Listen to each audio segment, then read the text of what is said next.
नमस्कार, आप देख रहे हैं CWB हिंदी न्यूज। मौसम अपडेट। पश्चिमी विक्षोभ सक्रिय होने से हरियाणा में होगा बड़ा बदलाव। पंजाब, दिल्ली, राजस्थान पर भी पड़ेगा असर। शुक्रवार सुबह एक बार फिर धुंध की चादर ने तमाम इलाकों को लपेट लिया। पश्चिमी राजस्थान और आसपास के क्षेत्र में प्रभावित रहा। इसी बीच उत्तरी राजस्थान, दिल्ली और हरियाणा के कुछ हिस्सों में बरसात शुरू होने तक सीमित रहेगी। बाद में यह पूरे पंजाब, हरियाणा, उत्तर और पूर्वी राजस्थान, दिल्ली और उत्तर प्रदेश में सरपट दौड़ते हुए फैलेगा और तेज होगा। इसकी चरम गतिविधि 22 और 23 जनवरी को होने की उम्मीद है। इसका प्रभाव 24 जनवरी को कम होना शुरू हो जाएगा। इसके बाद 26 जनवरी को यानी गणतंत्र दिवस पर हरियाणा और दिल्ली से पूरी तरह से बाहर निकल जाएगा। हरियाणा के किसानों के लिए खुशखबरी है। राज्य में नवंबर माह में हुई अधिक बारिश, ओलों और बीमारी की वजह से बर्बाद हुई फसल की गिरदावरी रिपोर्ट प्रदेश सरकार के पास पहुंच गई है। मंडलायुक्तों की ओर से भेजी गई रिपोर्ट के मुताबिक प्रदेश में करीब 3.5 लाख एकड़ जमीन में खड़ी फसल प्राकृतिक आपदा का शिकार हुई है। इसके लिए राज्य सरकार प्रभावित किसानों को करीब 350 करोड़ रुपए का मुआवजा प्रदान करेगी। मुआवजा वितरण का कार्य अगले एक सप्ताह के बाद आरंभ हो जाएगा। पीके दास के अनुसार हाल ही में हुई बारिश से फसलों को नुकसान की कोई सूचना अभी सरकार के पास नहीं पहुंची है। यदि किसी जिले से ऐसी कोई रिपोर्ट आती है तो उसे कृषि विभाग के जरिए एग्जामिन कराकर पीड़ित किसानों को मुआवजा प्रदान किया जाएगा। फिलहाल राज्य सरकार ने किसी भी प्रकार से नई गिरदावरी के आदेश कोई जारी नहीं किए हैं।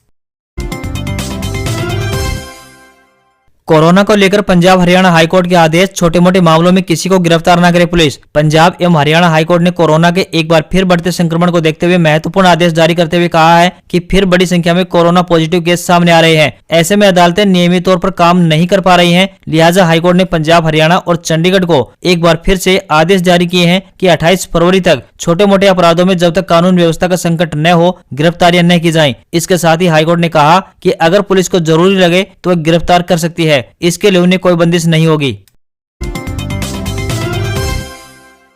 हरियाणा में पंचायती जमीन पर लंबे समय से अवैध कब्जे करने वाले व्यक्तियों को सरकार राहत देने के लिए जो नीति ला रही थी उस पर हाईकोर्ट ने सवाल खड़े कर दिए हैं। दरअसल शुक्रवार को पंचायती जमीन पर अतिक्रमण के एक मामले की सुनवाई के दौरान बेंच को बताया गया कि एक मामले में हरियाणा के महाधिवक्ता बलदेव राज महाजन ने कोर्ट में कहा है कि पंचायती जमीन पर अवैध कब्जे व उन पर कई सालों से बने निर्माण के चलते सरकार अनावश्यक मुकदमेबाजी से बचने के लिए नई नीति पर काम कर रही है। इस जानकारी पर हाईकोर्ट के जस्टिस AG मसीह पर आधारित बेंच ने कड़ा रुख अपनाते हुए कहा कि यह निर्णय हाईकोर्ट के आदेश के साथ टकराव की स्थिति पैदा कर सकता है।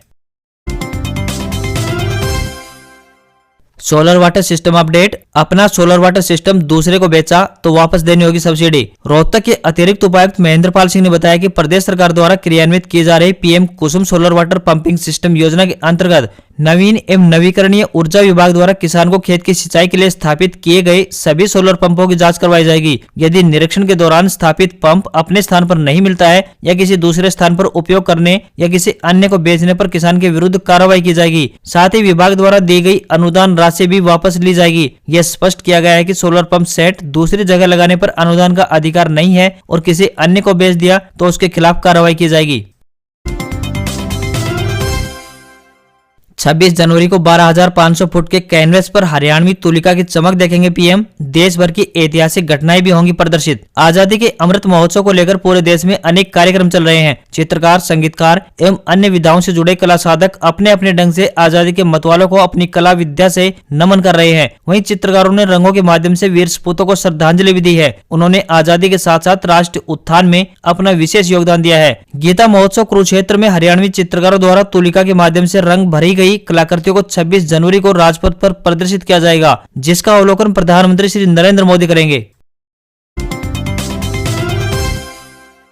समूचे इलाके में इन दिनों गिर रही कड़ाके की ठंड का असर आमजन के साथ साथ पशुधन में भी देखने को मिल रहा है। भारी ठंड के कारण जहां पशुओं में दूध की मात्रा घट रही है वहीं पशु बीमार भी पड़ रहे हैं। इसके कारण पशुपालकों को खासी दिक्कतों का सामना करना पड़ रहा है। Veterinary surgeon doctor Jagbir Singh ने बताया कि मनुष्यों की भांति पशुओं को भी ठंड लगती है, इसलिए उन्हें कपड़ों से ढककर रखें। पशुओं को ठंड से बचाने के लिए कुछ विशेष बातों का भी ध्यान रखें। रात्रि में पशुओं को बाहर खुले में नहीं बांधें। पशुओं को मोटे कंबल या कपड़े या बोरी ओढ़ाकर सर्दी से बचाव करें। पशु को ताजा और स्वच्छ जल पिलाएं। वहीं पक्के फर्श पर नरम और नमी रहित गद्दे बिछाएं। पशुओं को दिन के समय खुली धूप में बांधें तथा सीधी ठंडी हवाओं से भी बचाएं। पशुओं की सींग पर कपड़ा बांधें। बछड़े और बछड़ियों को उचित मात्रा में दूध पिलाएं तथा समय समय पर कृमिनाशक औषधि भी पिलाएं।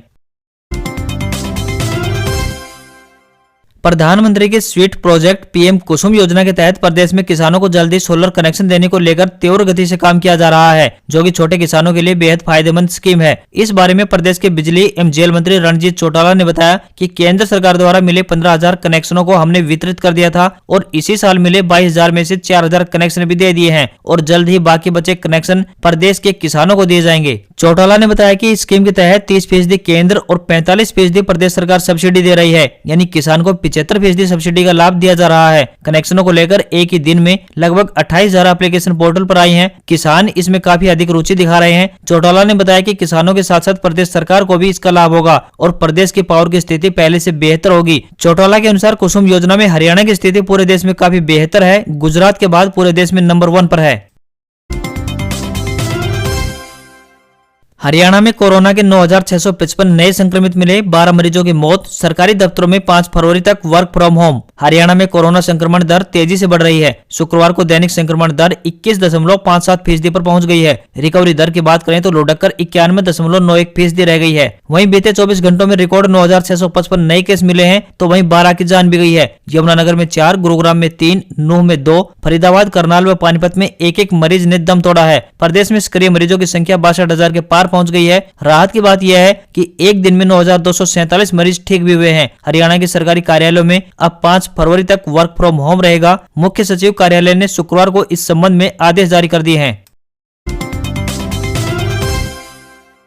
कुरुक्षेत्र विश्वविद्यालय ने जारी की डेट शीट। 10 व 23 फरवरी से शुरू होंगी परीक्षाएं। कुरुक्षेत्र विश्वविद्यालय ने आगामी परीक्षाओं को लेकर डेट शीट जारी कर दी है। कुरुक्षेत्र विश्वविद्यालय ने स्नातक और बीटेक की कक्षाओं के ओड अंक में पहले, तीसरे व 5वें सेमेस्टर की परीक्षाओं की डेट शीट जारी कर दी है। ओड सेमेस्टर की परीक्षाएं 10 व 23 फरवरी से आरंभ हो जाएंगी। इन परीक्षाओं को ऑनलाइन व ऑफलाइन माध्यम को लेकर फैसला एक सप्ताह पहले लिया जाएगा। कुरुक्षेत्र विश्वविद्यालय परीक्षा नियंत्रक डॉक्टर हुकम सिंह ने बताया, परीक्षा शुरू होने के एक सप्ताह पहले सभी विद्यार्थियों को उनके एडमिट कार्ड व रोल नंबर भेज दिए जाएंगे। इसके साथ ही परीक्षा के माध्यम यानी ऑनलाइन या ऑफलाइन के बारे में जानकारी भेज दी जाएगी।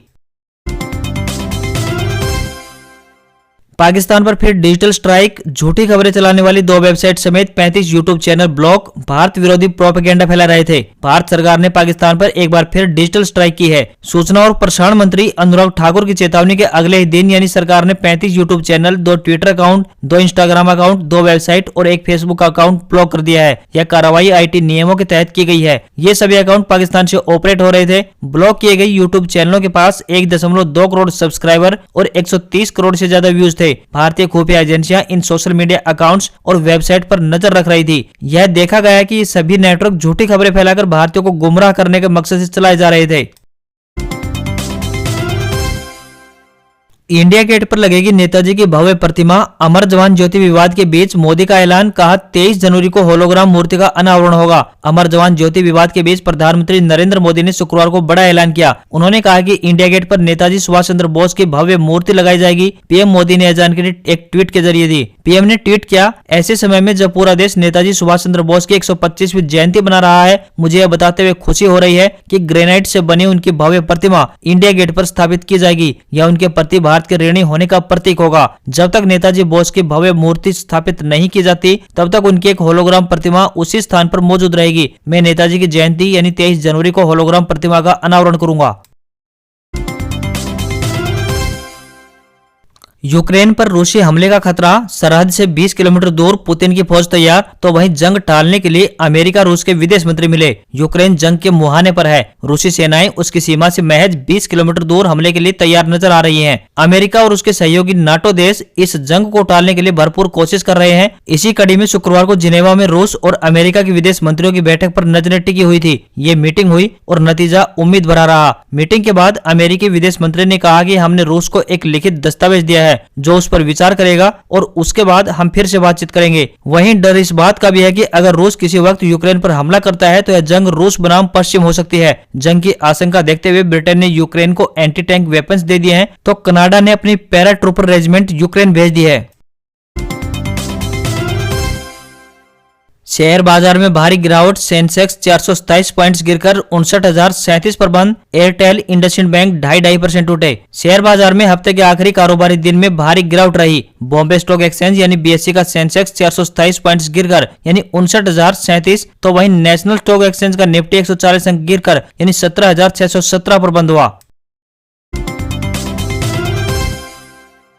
सरकारी नौकरी update. Indian oil corporation limited ने अप्रेंटिस के 626 पदों पर निकाली भर्ती। 12th पास कैंडिडेट 31 जनवरी तक कर apply. Indian oil corporation limited ने अप्रेंटिस के पदों पर भर्ती निकाली है। यह नियुक्तियां टेक्निकल और नॉन टेक्निकल कैटेगरी के लिए निकाली गई है। इसके तहत कुल 626 पदों पर नियुक्तियां की जाएंगी। ऐसे में उम्मीदवार इन पदों के लिए ऑफिशियल वेबसाइट iocl.com पर जाकर आवेदन कर सकते हैं। इन पदों पर ऑनलाइन आवेदन की प्रक्रिया 17 जनवरी 2022 को शुरू हो गई थी। यह भर्तियां नॉर्थ रीजन के चंडीगढ़, हरियाणा, हिमाचल प्रदेश, जम्मू और कश्मीर, दिल्ली, पंजाब, राजस्थान, उत्तराखंड और उत्तर प्रदेश में की जाएंगी। IOCL के नॉर्थ रीजन के ऑफिस में वैकेंसी के लिए आवेदन करने की आखिरी तारीख 31 जनवरी 2022 तय की गई है।